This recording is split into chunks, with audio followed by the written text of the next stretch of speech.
Lidi, tak teď se mi stala jedna věc, která se může stát reálně jenom mě.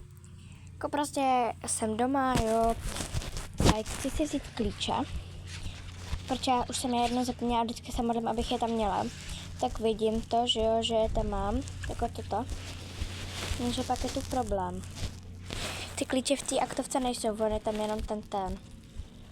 Vlastně jenom ta klíčenka. Ale bez klíčů.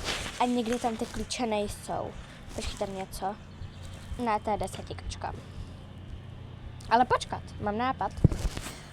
Máma říká o tom, že nedávno nechala udělat náhradní klíč, ale já zapomněla, kam ho dala, kam říká, že ho dá. Sem. Počkat.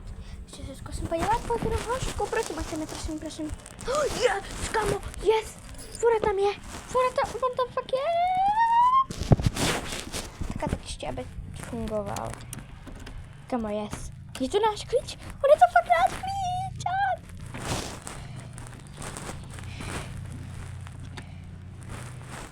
No, kamo, tak já mám štěstí. Nice. Takže čau.